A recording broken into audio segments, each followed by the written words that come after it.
Hey everybody, welcome to this lovely Ahsoka episode 6 review right here. I'm your host tonight, Johnny. Obviously, I'm not the face you were probably expecting to see. Usually that'd be Sean carrying the load, but unfortunately he is under the weather tonight, so he likely won't be joining us.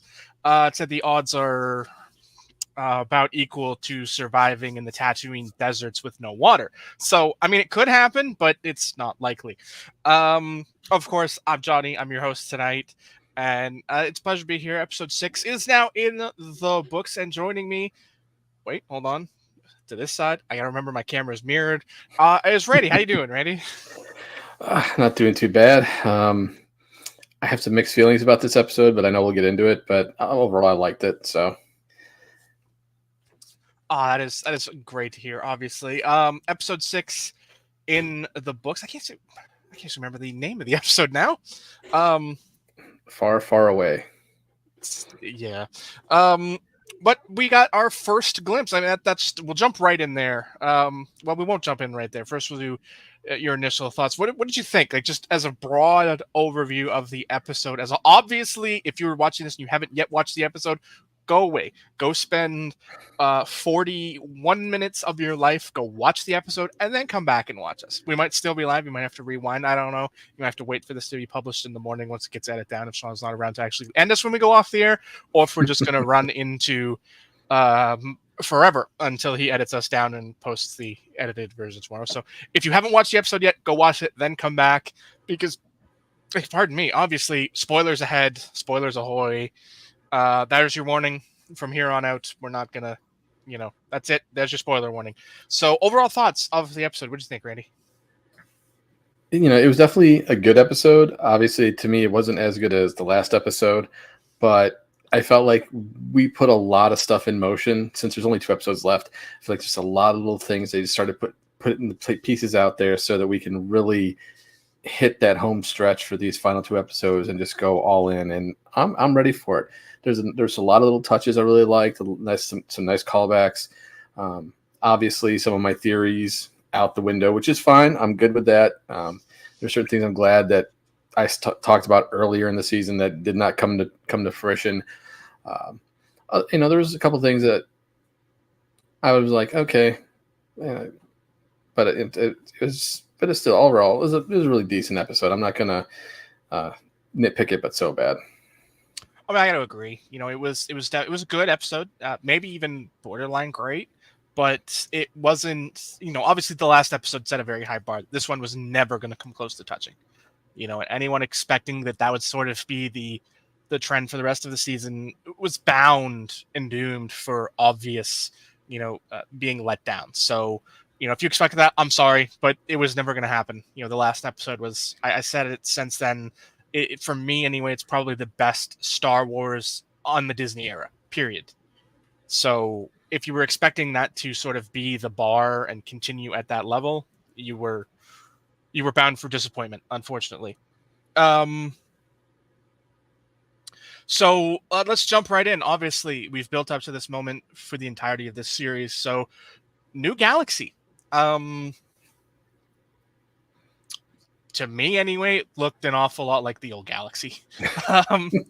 In fact, there was a specific point towards the middle of the episode where I felt like, wait, didn't the Mandalorian have an episode here? Specifically the episode where Grogu channels the Force and reaches out and communes, with the Force. It looked an awful lot where Boba Fett made his triumphant return. Yeah. It looked an awful lot like that location, to me anyway. With the rock outcroppings, with the sigils and what have you on it. But New Galaxy, what do you think? Has the New Galaxy lived up to the hype?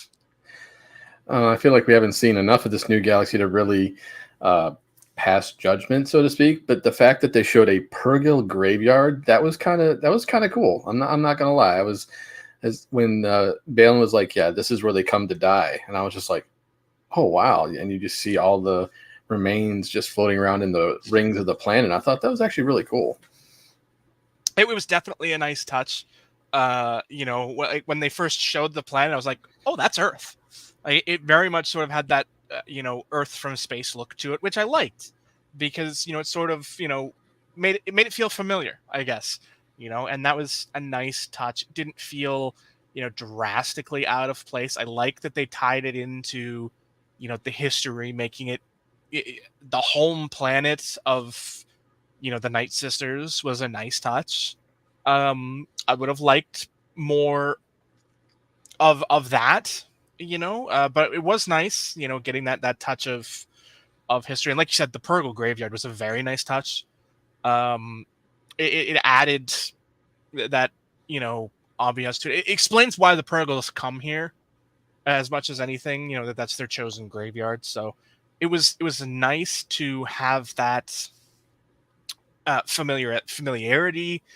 Visually it was familiar, and we'll get more to the locals a little later. But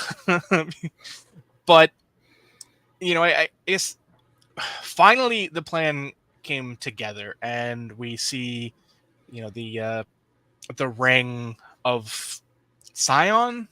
Is that what The it Eye is? of Sion, yeah. The Eye of Scion make its landing.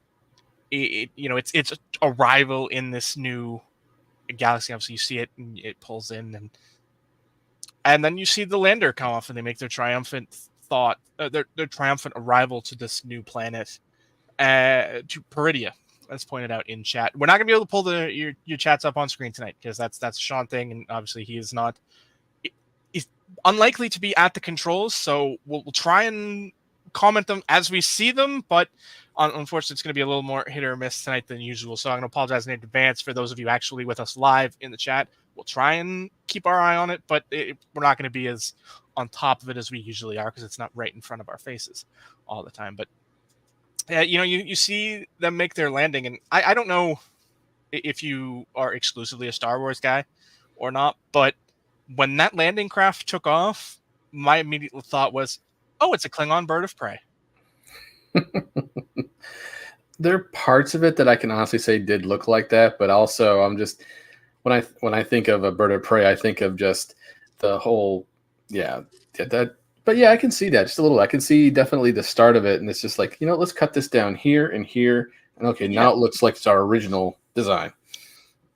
There's not very much you can do with spaceships, I guess, to make them all. There's only so many designs you can use to make them look. I guess they ran out of shapes, because that's always been the Star Wars thing. That will, of course, bring us to the big shots, the triumphant arrival of the Chimera. What did you think when that ship in all its glory rose up over the horizon? I literally just sat there. I had goosebumps because you see it in animated is one thing, but seeing it in live action and still seeing it beat all to hell from back at the end of Rebels after what the Purgle did to it, essentially. Yeah, that was. I just kind of got giddy because I was just like, okay, there he is. There's the man of the hour, the guy we've all been waiting for. And I'm just like going, I can't. What Amso's going? Come on, let's make it something huge. Let's make it a great entrance. And they did not disappoint. No, it was a glorious arrival for me as well.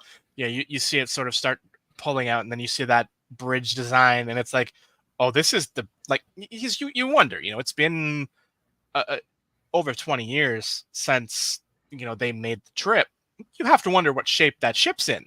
You don't even know if it survived the journey because of everything that was surrounding it. So to see it sort of pull up in its beaten down, rugged look, I loved it. It took me a second to be like, oh, that's really the kind. That's the actual. This isn't some new thing that they have cobbled together from Purgle parts or like Night Sister technology. I guess they don't really do Night Sister magic holding the ship together, but you actually sort of see that run down weariness that shows this is a ship that has been through the ringer, yet it still had that regal elegance that the ship had when we first saw it in Rebels. I loved seeing it. So that, obviously Chimera is now on scene, and you get the pan. You clone that. Unless my timeline is off, those are all clone troopers, right? They were still using clones at that point. I don't think they'd switched to I conscripts yet. I think it was a little bit of both because I um, remember in Bad Batch they'd already started that process. So I know Bad Batch is pre-Rebels. So I think there's still some clone troopers, but I think for the most part it's conscripted I mean, they soldiers. still have that. They still have that clone trooper design. Hmm. They haven't yet adopted the Empire era stormtrooper. So that was an interesting shot. And I'll have to admit, when you see that shot and you pull up, I've got to say that the head trooper Enoch, I Hmm. believe his name. When you see him for the first time with that, I don't even know what the like. It feels almost ancient Roman. Yeah, it felt like it was a combination of Imperial and then maybe something from his home world. To me, it very much had sort of ancient Rome, ancient Greece, ancient like that sort of. It felt like it was ripped out of a museum from a Julius Caesar exhibit. Right. I love that personally. I thought that was a nice touch that showed that they're adapting their armors and their skills and everything to survive on this relatively barren wasteland of a planet. It's not at all civilized. So that was a nice touch. Obviously that leads us to the big reveal, and that is the big guy himself. And I use that term intentionally. The Grand Admiral. You finally, in all his glory, you finally get to see Lars in the blue. What'd you think? What was your first thought when you finally saw Thrawn in live action? Just watching him, the way he walked up to them and just the presence he gave off while doing it, I was like, yeah, this is Thrawn. This is kind of how I imagined Thrawn would be. And of course, obviously, the voice being, Lars. So it's just like I could close my eyes and I could just picture it, and it was Thrawn. It felt like Thrawn. It felt like how I imagined he would be in live action. The mannerisms were spot on. Just the cadence, everything. It was all there that I was expect to see out of a live action Thrawn. Yeah, I mean, it felt like, Sean and I have both made points over the course of this. We're big into the books. We're big into the EU as it's now known, and the legacies, all that weird shit, the non-canon stuff that Disney threw in the trash when they bought it, and then have realized that, wait, we can make money on this, and have been filtering it back out. But it actually felt like vocally, which was something that he didn't quite accomplish in Rebels, but to me anyway, he had the cadence down perfectly. Like it, to me, there's two things that go into Grand Admiral Thrawn: is the writing of Timothy Zahn and the voice work of Mark Thompson. Because those are the two things that I most closely associate with the character. Because for the longest time, those are the only sources of the character. Obviously pre-Rebels, that was literally it. You had the books and you had the audiobooks, and he didn't quite have it in Rebels, but here that cadence was just bang on point, Mark Thompson-esque. I love it. I thought it was amazing. Like you said, the walk, the posture was something I was afraid of, but he had it, with the arms behind the back and the, chin up, chest out, regal walk was just amazing. The only this is me nitpicking a nitpick that it is wholly unnecessary, but has Thrawn by chance been giving himself double portions at the mess hall? That's very possible. Yeah, I mean, obviously, he's not going to be rail thin, but you would almost expect it considering where they went to, because clearly stuff is scarce. But yeah, that's definitely a little bit of nitpick. By the way, what do you think of the music, how they introed him with the music that they used? It was the one time where I wish John Williams had done a Thrawn score at some point. had created a piece of music for that character, because that's the only thing it was missing, is that iconic theme tune, for this character. And the music was great, like it was good, but it wasn't epic. And a character like Thrawn, I think, deserves that epicness.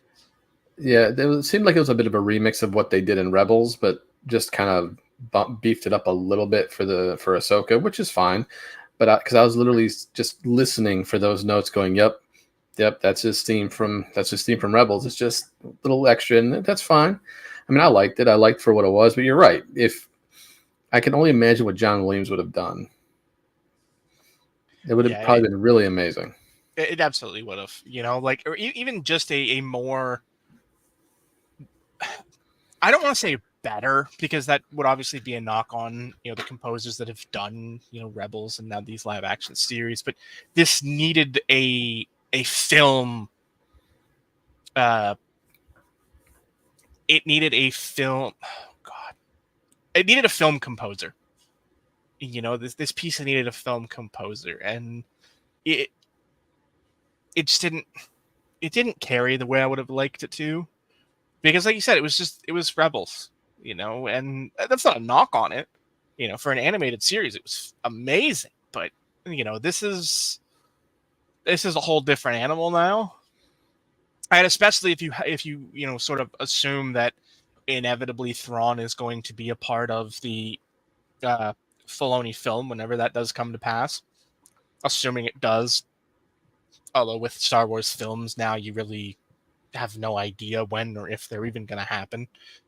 But it needed more, and it lost me. It lost me a little bit on the musical tone. Now, granted, it more than made up for it just with seeing his regal elegance and his walk, his cadence, all those things that we've already talked about. All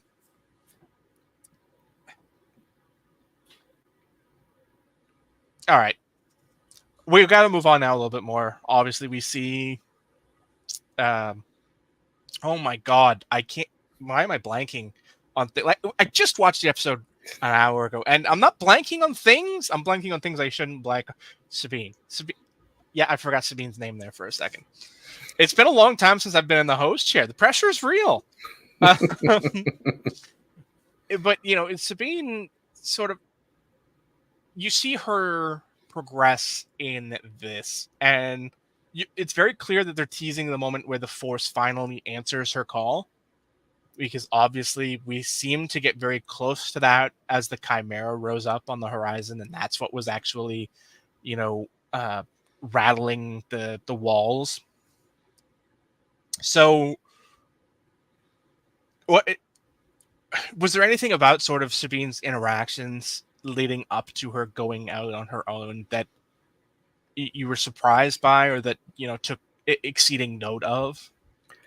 I will say the way the Night Sisters reacted to her, because that kind of, to me, that really is what foreshadowed at some point she will use the Force in some way, because she's like, this one reeks of the Jedi, and I'm going, well, she's been around Ahsoka, and then I thought about it, and I'm like, well, but what if that means also they're sensing the Force in her?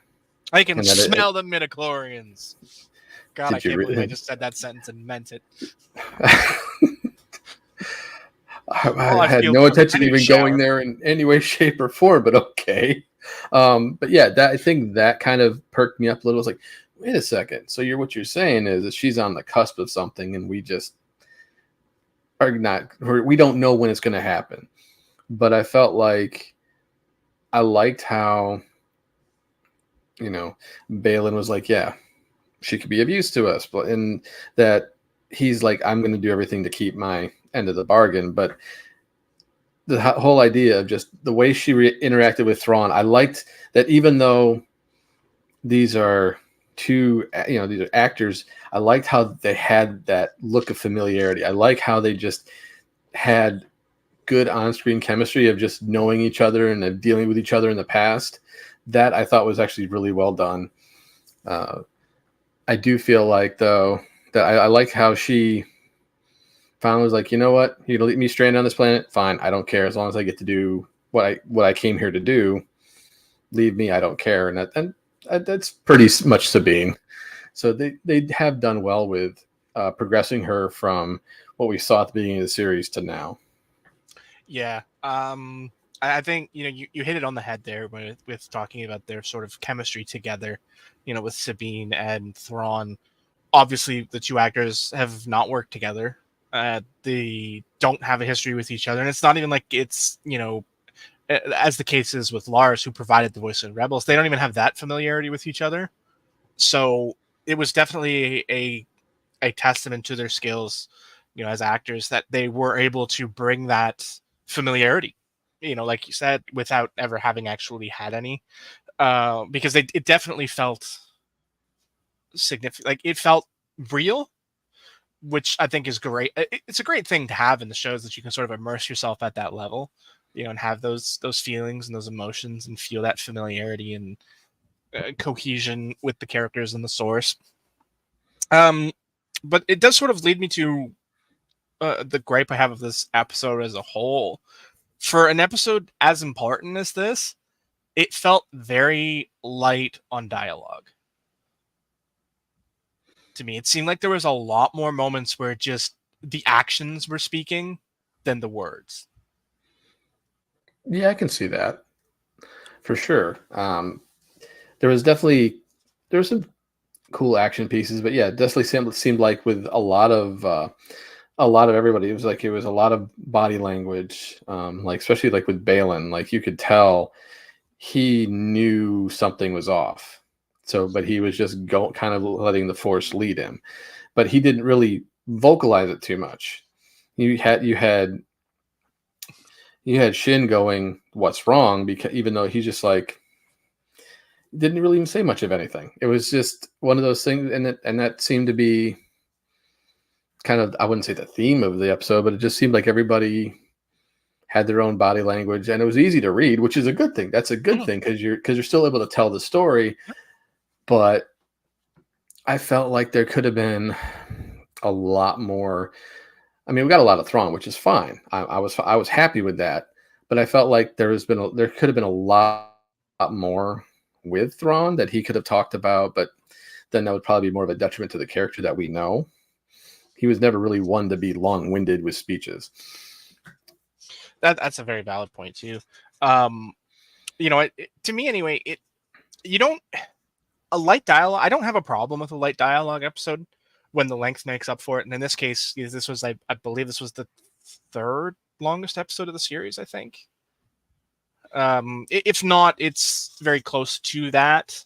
So, it was long enough that you can have sort of a slow down the pace and move the story forward episode, which this was, and not be a detriment to the series as a whole. Whereas other times it's sort of, it feels like filler. And this obviously had none of that. It wasn't a filler episode by any stretch, but it still felt like most of the progression was through actions, not words. Not that that's a bad thing. Like you said, because, we could read the body language and we could read the actions, and, everything still felt like the story progressed forward in a very satisfying way, at least for me. That the lack of dialogue didn't hurt, other than to notice it, and obviously that's not a detriment or anything, but that sort of brings us to this point now where we've got to talk about the locals. And obviously, the troopers, made a point of talking about the locals who, they kill each other to survive and everything. And I can't speak for you, obviously. I can only speak for myself, but I loved the Tusken Samurai. Yeah, I sat there and I was watching this and going, okay, this is kind of neat. And all of a sudden I heard Tusken and went, wait, what? That actually threw me off a little bit. But I just thought, like I said, the action piece was actually really well done. It did really showcase how skilled Sabine really is as a fighter, whether it be with a lightsaber or her Mandalorian tech.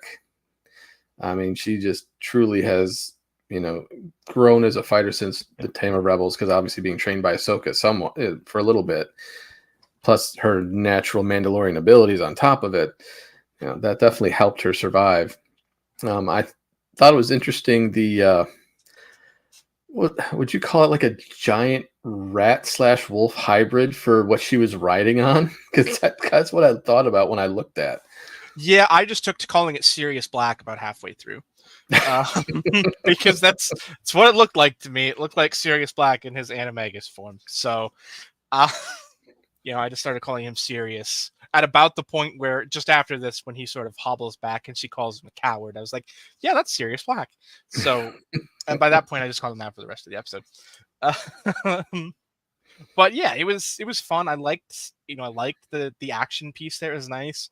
The battling with the guns was nice because it sort of it shows that Sabine's instincts are still Mandalorian first, which I think is important for the character because obviously she hasn't fully embraced the Jedi way yet, which I think is important, and it also ties into her inability to tap into the Force as a whole, which I think is nice, and I liked seeing that being the focus in the way she still fights.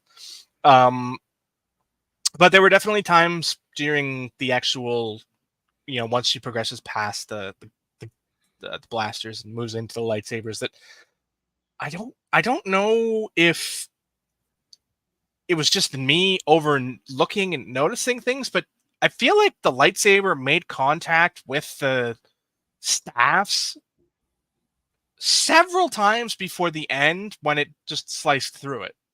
I don't know if that was just me. No, I noticed that too. It felt like sometimes it would deflect off it, and then Yeah. there was a couple times when she did finally cut through. I don't wouldn't it's who knows what they're made of, but obviously it's not Beskar because chances are it would not go through. It wouldn't have gone through him at all if that was the case. So yeah, It was one of those things that I noticed it and I'm like, wait, this, and that was my first thought too. It's like, there's no way these things are Beskar, because that would, Beskar we know is a very, now I guess it could go the other way, that it's a limited resource in our galaxy, but not in this one. Where in this one it's a relatively plentiful resource. I guess could be, but I mean it was clearly made out of wood, so. Unless there's a Beskarian equivalent of wood, I don't know about it. Or well, what was it in Dark Forces? Cortosis or something like that? I was gonna say maybe it's just me thinking outside, and this is like it's made out of Purgle bone, and that is sort of um not like Beskar where it's Right. it's immune to it, but it is sort of resistant to it to a certain degree, which I guess could make sense. But that's just me nitpicking. I thought it was a great sequence, and you get to see combat, which is something we needed in this episode, something to sort of break up the, I don't want to say monotony, but to break up the talking and the movement forward. So it brings me to my next point, which is we have Ninja Turtles in Star Wars now. I don't want Ninja Turtles. I was thinking more like they were hermit crab, like actual bipedal hermit crabs. But I mean, thought crabs too first until they went up on 2 feet, and then it's like, oh, these are full-on Ninja Turtles. Yeah, it was. I saw that and I was like, "Yep, that's definitely a Dave Filoni touch right there." Yeah, that's Dave Filoni doing Dave Filoni things. Yep.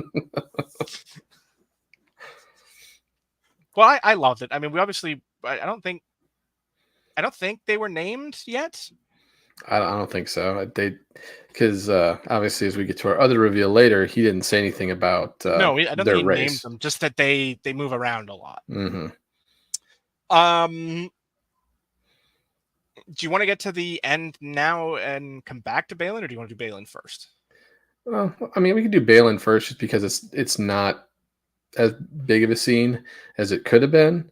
But I did like the idea of him just like, there's no need for bloodshed. Enemy of my enemy is my friend for now. Like he knows he can utilize them to what he needs them for, and then just dispatch with them as he needs to.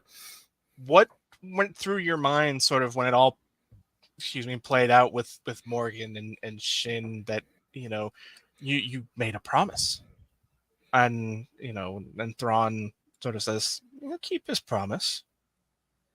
And then, it sort of reveals that, they'll get together, and then we'll kill them. What went through your mind when that happened? I was kind of waiting for it because I just Thrawn's that type of character where he's just like, oh yeah, sure, we'll do everything exactly as we said we're gonna do. It doesn't mean I'm not going to add something on at the end myself, and that's how Thrawn seems to be, and I'm fine with that. I felt like I was waiting for a moment where Balin's going to have to make a choice, and Thrawn is definitely going to force him into making that choice. It sort of struck me as that moment, it took me back to Empire. I've altered the deal. Pray I don't alter it further. It sort of was like that moment for me, but that plays into something else. I have reached a point in the series now where I am questioning Balin's motives.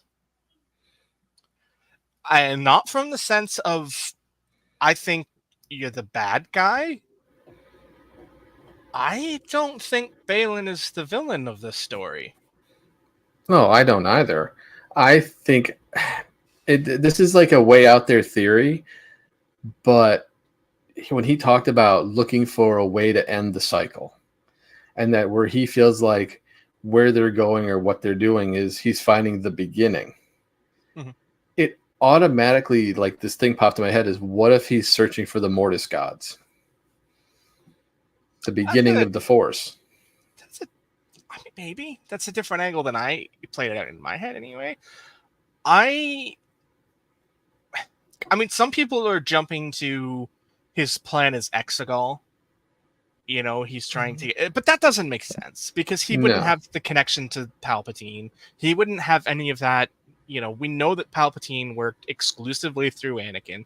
There'd be no connection there unless it has been forged in the years since. So that doesn't make sense. But it does sort of bring me to a further theory that we know that sort of Anakin was the chosen one, but he obviously didn't fulfill the prophecy because he didn't bring balance to the Force and somehow Palpatine survived. But what if that's what this is about somehow? What if Balin isn't a bad guy at all and is instead servicing his own, like not his own, but we don't know who his master was. We don't know where he, was sort of centered in the Jedi Order. We know that he served as a general during the Clone Wars. Now we know that. So that can sort of, put him at the very least as a, at the same level as Anakin. So it's, obviously, I don't believe anyone became a general that wasn't granted the rank of Jedi Knight. Right. They would have all worked together. No. Well, she didn't get that until what, the Siege of Mandalore, essentially, when Anakin it was sort of a battlefield promotion. Yeah. Where it's she sort of was knighted, as it were, when he gave her back the blades. So we know that title wasn't bestowed to Padawans anyway. So we know he at least made it past that point. So he's at least a Jedi Knight. We don't know who his master was. We don't know, like I said, we don't know which part of the Jedi he worked in. Once the Clone Wars happened, everybody sort of, everyone became a wartime general at that point. So what if he was focused more in it's sort of like the prophet, like the prophecy, like the more of the artifact side, the archaeology side that dealt more in the prophecies and in the, in the knowledge of the Jedi, that he's just trying to see it play out.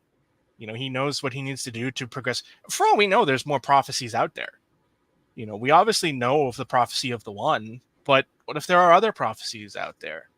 Like what if he's just in service of the new Jedi Order and creating the new Jedi? Because he sees the beginning, but the beginning of what? Right. It's too broad. It can't be. It can't be the beginning of a new empire, because that doesn't make sense. He could have done that within the galaxy without Thrawn.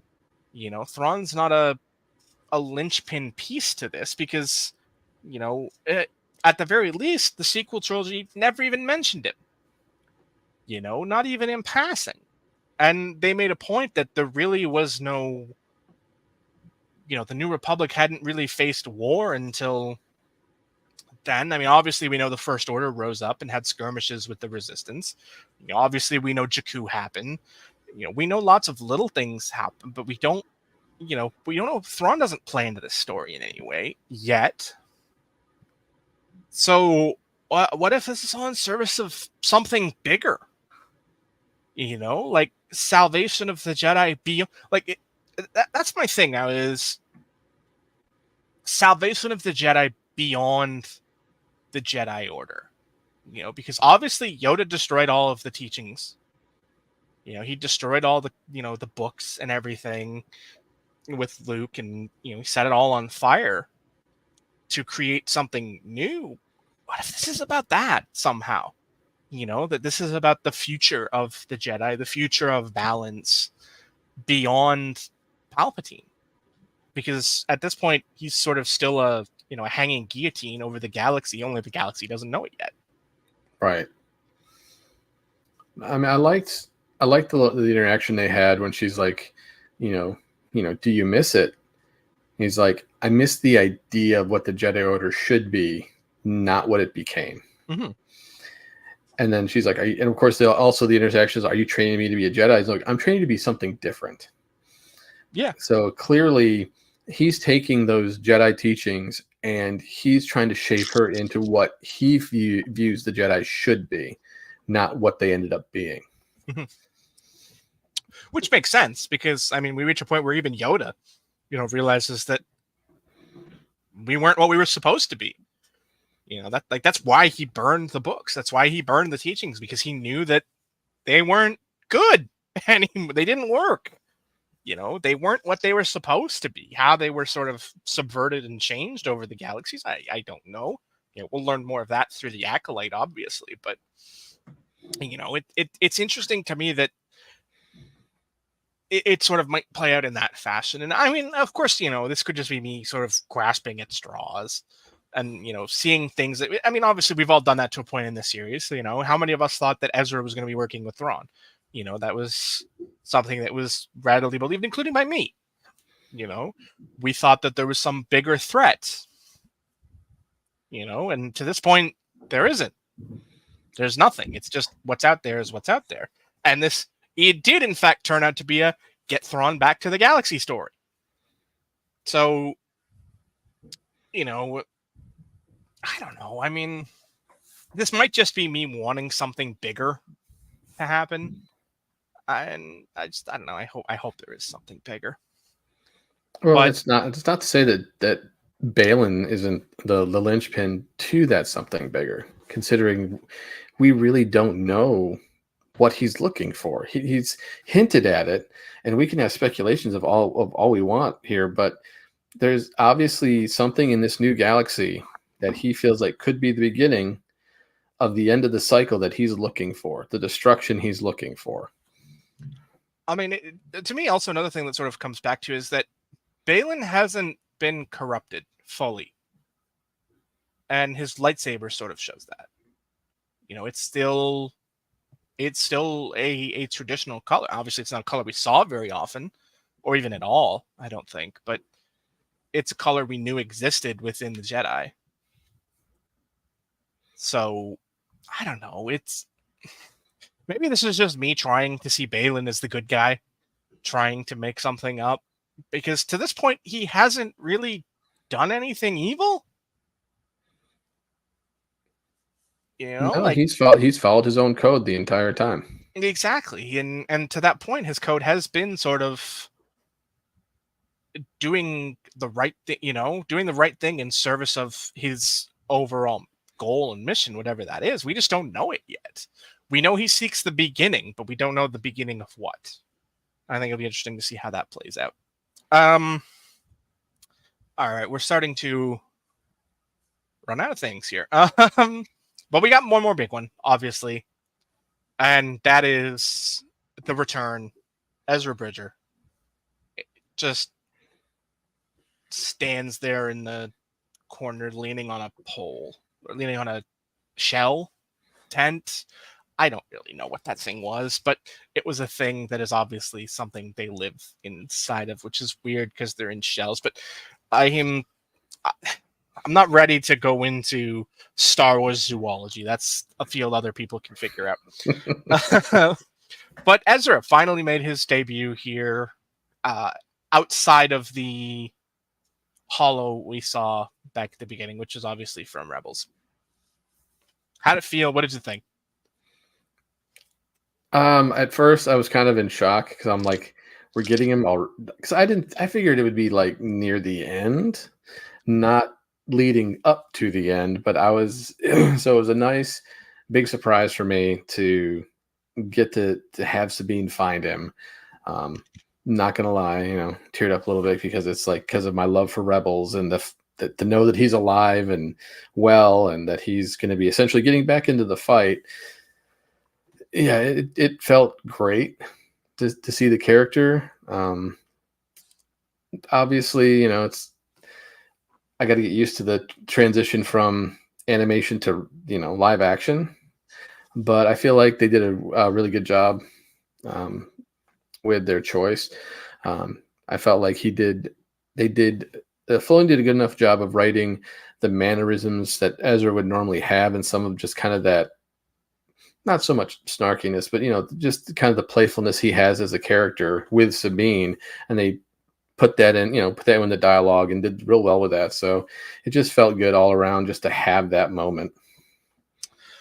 The only thing in that moment where I just sort of felt like, that doesn't feel right, was never once asked about anybody else in the crew. True. Because obviously he wouldn't have known about Jason because, to that point, it was very early in her pregnancy, obviously, and he wouldn't have known about him. So why didn't he ask about Hera or Chopper or Zeb? Like, well, where's everyone else? Well, I see. I think this is where one of my gripes was. I felt like this scene should have had a little more dialogue than it did. It was basically him saying a few things, her getting all giddy, they hug. He's like, what's going on? She's like, let me have this moment. And he's like, okay. And then essentially they're packing up and they're walking away. Like there just wasn't a lot of dialogue here. No, there really wasn't. But what there was definitely, it was important for those two characters. Like I said, I definitely feel like Ezra would have asked about everyone else, and he still might. It's safe to assume that the next episode will probably pick up right at that moment, just because they can't really go forward very much, because obviously they're waiting on Ahsoka to arrive, and they can't really go too far past that because obviously you still have the attack from Baylan and Shin, so that will be very soon. So obviously you'll probably just jump right back in from that moment where obviously he's going to find out in what is very much an excellently acted and sort of heartbreaking moment when he says, "I can't wait to go home." That hurt. Because she's about to rip his heart out. Yeah, I kind of sold everybody out for you. Yeah, that's pretty. In layman's terms, that's exactly what she did, and it's just me, and we can't go home. Yeah, but little does she know Ahsoka's on the way with the Purrgil. So, not that Ezra won't be able to sense the Purrgil coming in, because he probably will. Yeah, that's hard to say. Like, he may very well. This may just be Ezra being a few steps ahead, that he can sense Ahsoka's. For all we know, Ahsoka's arriving simultaneously because, again, we don't know the time dilation between how long Ahsoka was out to how, we knew that, I think they said there was, 3 cycles that she was. Yeah, they would need 3 cycles to empty the temple, but. Well, I'm talking more like Ahsoka. So, like, we Ahsoka, knew she was unconscious for, I think, didn't Hu Yang say 3 cycles? Hu Yang said 1 rotation, which I'm assuming is a day. So they had at least a day head start, I think. I mean, I guess we don't know the the rotation of the planet, so it it could be any. Could be a day, it could be a couple days. I think you hit it when you said that how long it's going to take them to empty the catacombs. I think that's sort of your buffer. Mm-hmm. That Ahsoka will arrive during that buffer. Because I don't think. Yeah, because the Night Sisters would be like, "Hey, we sense a Jedi coming." Yeah, and by that point, they figure out pretty quickly who it is. I was kind of surprised that Thrawn didn't really have any knowledge of her at all, since I was assumed he would have studied Anakin. But of course, by the time he studied Anakin, Ahsoka would have left the Jedi Order. Yeah, to that point, he wouldn't know her as Ahsoka other than, Anakin's former apprentice. I think once he finds out that she was Fulcrum, which is something he wouldn't know, right? Then I think that'll put a lot more puzzle pieces together for him of, oh, I should have suspected you were, like put it together in that way. So, I mean, it'll be interesting.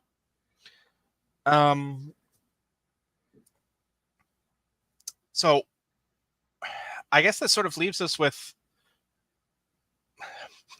is there anything else you want to talk about this episode? You want to say about this episode? Because we're kind of sort of at the end here, and not really. Like I said, there was just I had my few gripes here and there that certain things they could have expanded upon, and just I wouldn't even call it, say, the pacing issues, but like the lack of dialogue at times really kind of was kind of going, come on, keep going, I want to know more, and obviously not. But other than that, like I said, decent episode. I liked it enough that it's definitely not in the bottom, but it's definitely at least in the top 4 episodes. It's definitely, for me anyway, out of the 6. All right, so we've got 2 episodes left. It's safe to say that the end game is upon us. We've now had all of these episodes now to put this game. We did 6 of 8 episodes to see where the story is progressing. We're 2 episodes from the ending, and I have no idea what's going on. Most of the ideas I had have sort of been summarily. I'm feeling very much like Dave Filoni is sitting there, and I'm sure you remember the meme that went around at the time. Your Snoke theory sucks. Yeah, I'm feeling very much like Filoni is sitting there reliving this in his own ways, and just every time he sees a new Ahsoka theory, just laughing and saying, "Your Ahsoka theory sucks." Because every theory we've had and have thought about, it seems like he's just routinely and summarily snipping them off in different places and saying, "Nope, you weren't right. Nope, you were wrong. Haha, you're an idiot. Oh, you're so stupid." Obviously he's much more nicer about that because he's Dave Filoni, but I'm zhuzhing it up for the content. But we're 2 episodes away. Where's it all going? Where are we headed? What's the end game here? What will the next 2 episodes bring us? I guess the real questions are, what do we need to see happen in the next 2 episodes? Obviously, we need to see, I don't know if it's going to be a duel between Baylan and Ezra, or, because you got to figure Baylan and Shin are going to find those 2, or at least run into that caravan that's about to take off. But you also have Thrawn's little detachment that he's sending after them to finish all of them off, make sure they all die. So do we get a moment where we see Baylan go, "Oh, look, we've been double crossed. I should have known. Let's work together." Like something like that. Do we get Shin backstabbing Baylan? Because of maybe there's been talks with Morgan behind his back that she's been feeding her. I don't know. You don't know what's going to happen. We just know there's puzzle pieces that are all out there. The chessboard is loaded up, and now we got to start moving everybody into position for this final 2 episodes. And I'm trying to figure out, does Thrawn get back to the known galaxy? Does Ahsoka show up and stop him? It's like there's all these little things that I don't know if even 2 episodes would be long enough to encompass everything in my mind that I feel like needs to happen in these 2 episodes. I agree with all of that.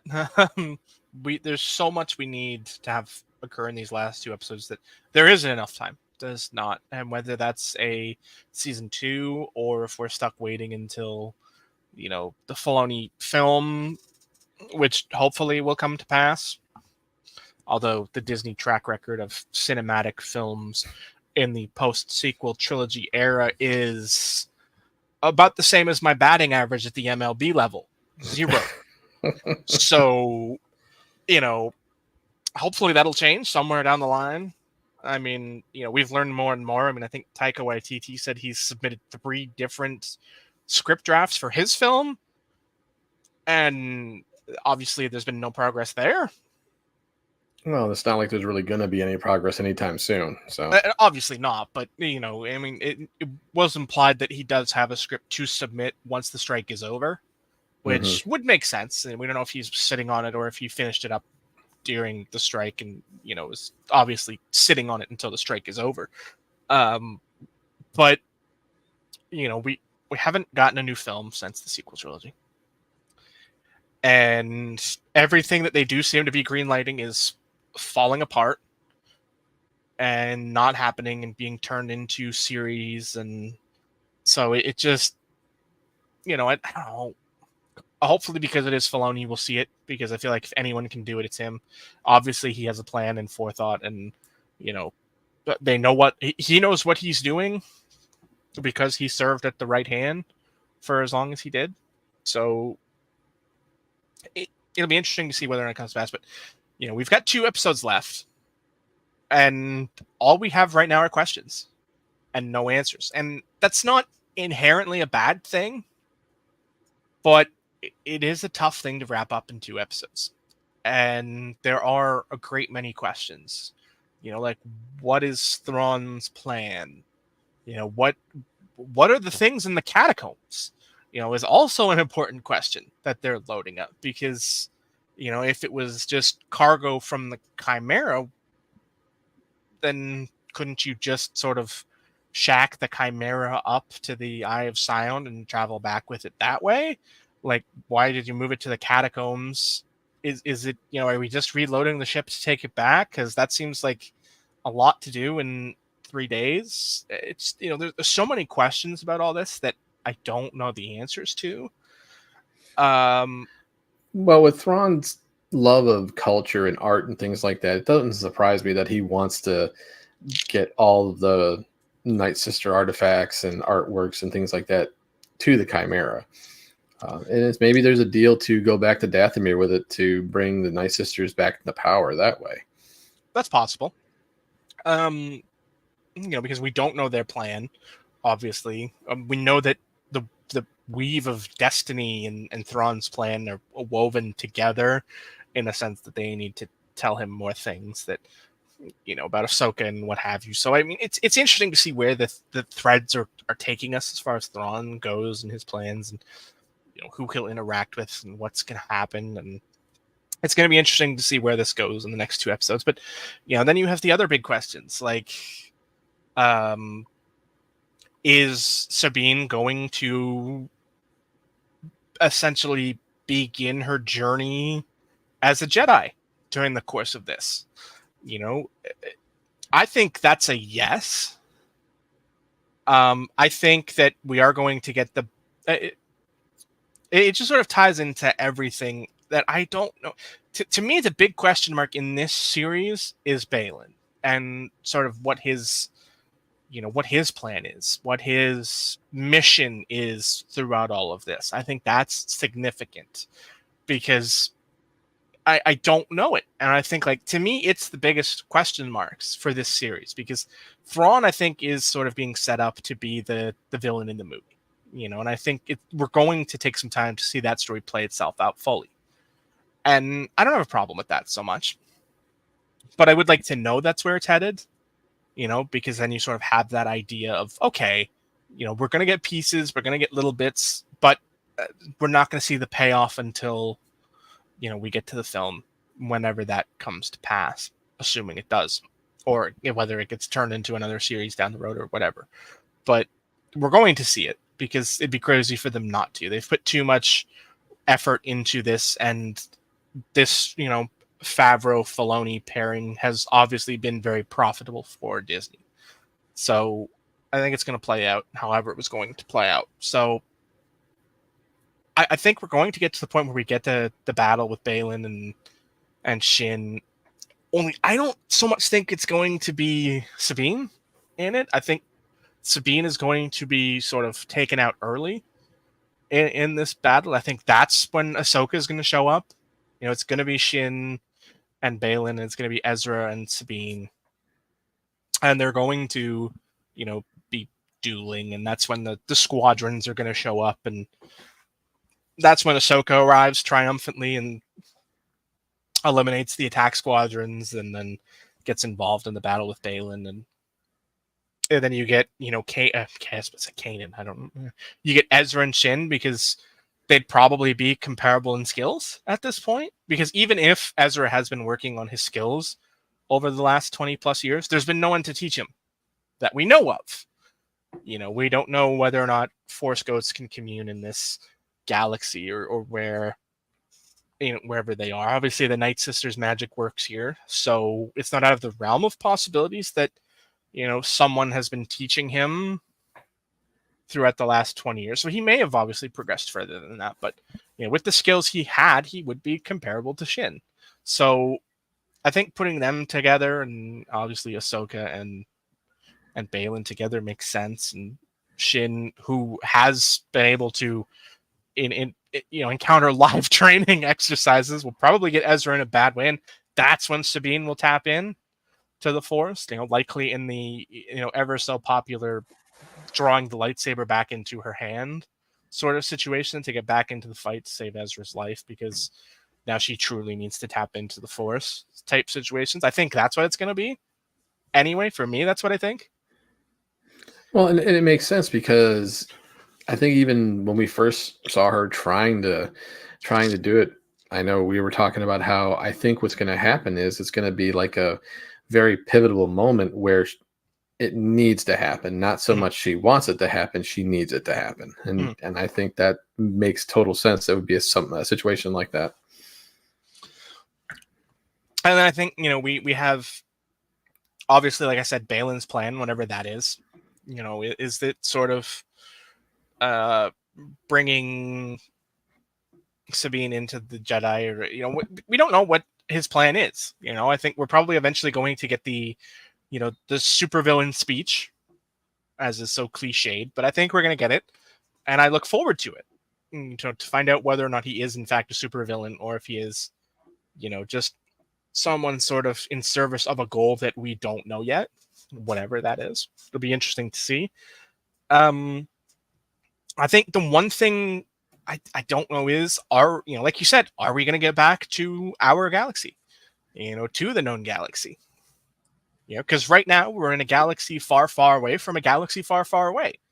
Are we going to get back to the galaxy far, far away, or are we going to stay in the galaxy far, far away from the galaxy far, far away? I just want to see how many times I can say that in a sentence without it starting to get chaotic. And I realized it's once. You can say it once. And, are we going to get back during the course of the series? I don't think so. I think if we do, it's going to be at the tail end of the series. That's at the tail end of episode 8. I think that's when we get back to the traditional galaxy. And I'm interested to see how it progresses, and what comes next, obviously, is a very important question. And I think coming out of this, we're going to continue to have a lot of questions with no answers. And that's not a bad thing, as long as we have the payoff, as long as we have a payoff, as long as we find the answers to those questions. Because there's nothing that irritates me more than, a series that ends on a cliffhanger. I hate it. I hate it when it happens. It angers me, makes me mad, and it bugs me for the end of eternity. There's always everyone has a TV show that ended on a cliffhanger or a movie series that ended on a cliffhanger that was supposed to be followed up that never got the payoff, and now you're stuck wondering, well, what happened to them? Did blank survive the gunshot? Did X survive? Like there's so many questions to so many series that don't have answers, and I really don't want this to be one of them.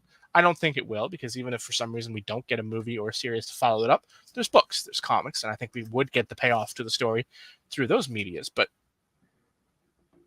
I need to see this story play out. I don't think 2 episodes is enough time to play it out properly. You can rush it.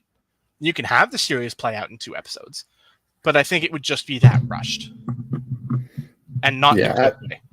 I don't think it's gonna be rushed. I think we're gonna get enough of a payoff to make season 1 worth it, but there's still gonna be enough questions left over that we're gonna be hungry for more.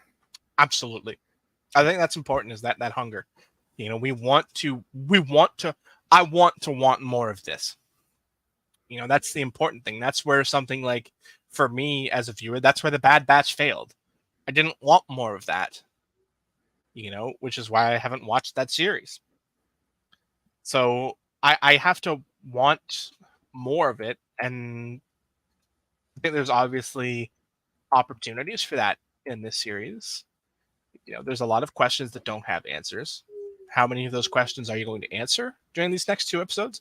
And how many questions are going to be left over for future seasons, or series for that matter, or, movies, or whatever, this plays out in the end. It's going to play out.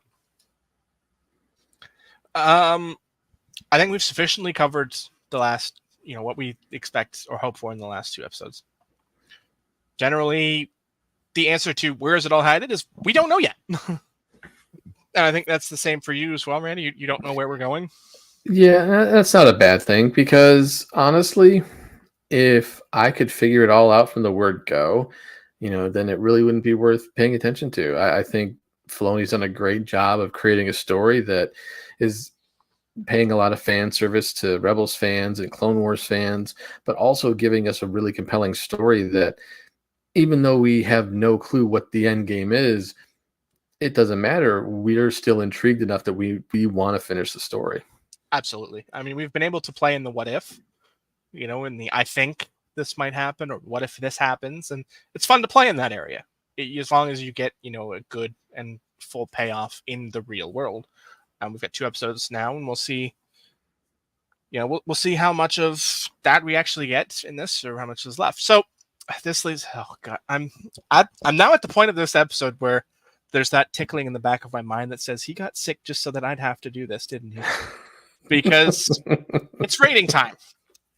And I hate that I have to do this. I'd like to just throw out his entire scale and be like, okay, we're going to do this properly. We're going to do it on a real scale. But I can't do that because continuity. So I am stuck with this crappy, crab-ass scale that just angers me greatly. But before we do that, I just want to take a moment and wish our boy Tommy Bradshaw happy birthday. It's still that for another half hour as we're recording. So, happy birthday, Tommy. I hope you had a great, wonderful day. I don't know if you're watching this live, you're probably in bed right now. If you're not here with us, you are probably in bed right now. So you're not seeing this, but you'll probably watch this tomorrow and see it. So happy birthday. I hope you had a great day. Happy birthday, man. So it's rating time.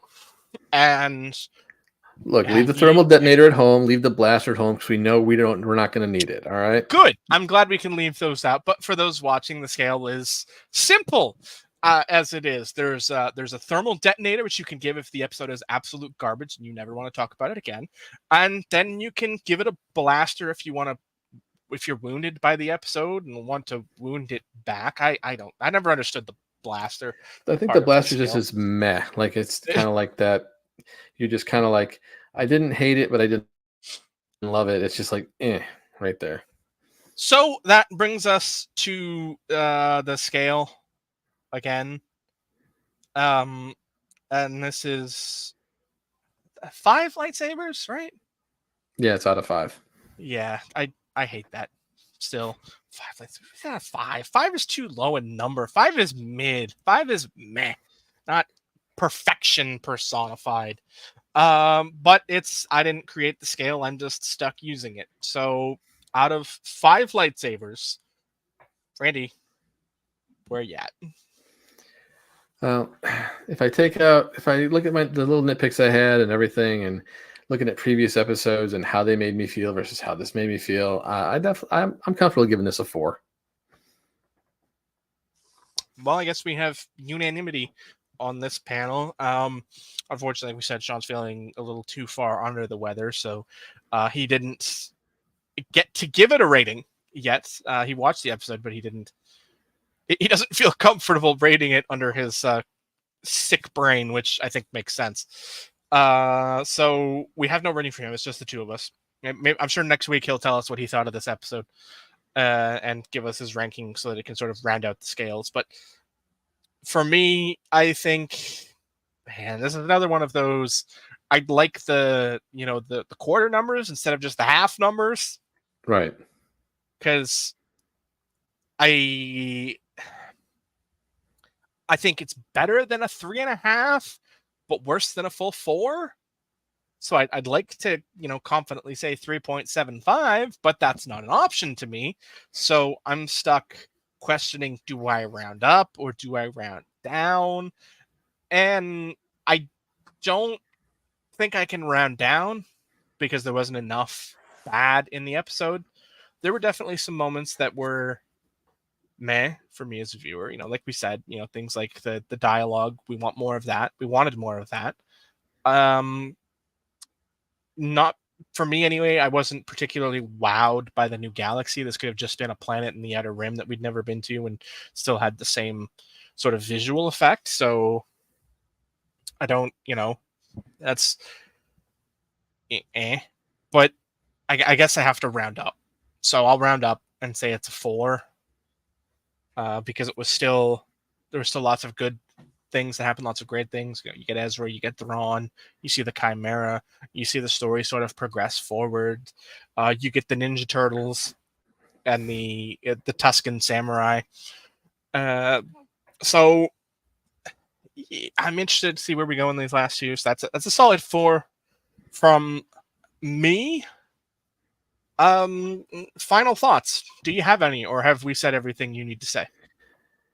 I'm just excited. It's crazy to think that there's only 2 episodes left. It bums me out in that respect, but I'm also excited because now everything that has been hyped up to us for so long, we're finally going to get to just see Thrawn in action, hopefully. And yeah, I mean, we got a nice helping of Thrawn, but now it's time.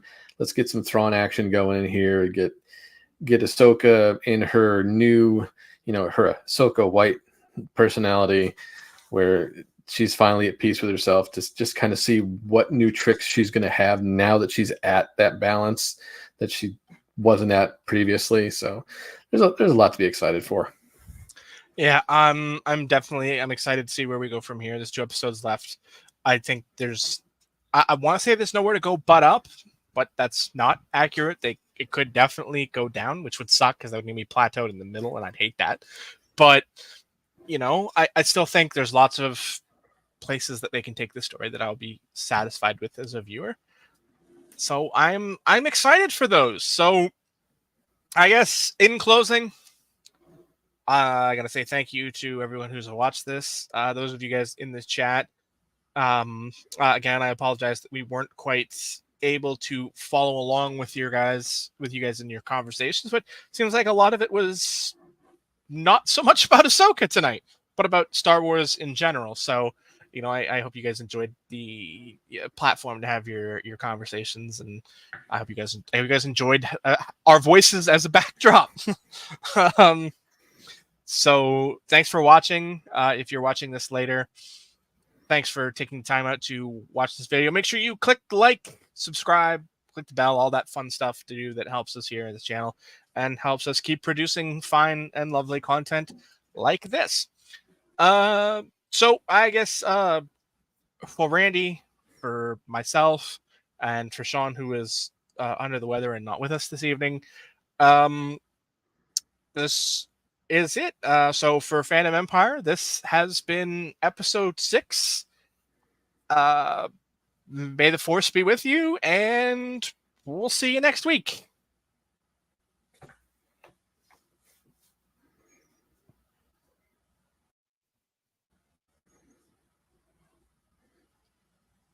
He has to be out. Oh, he's definitely out.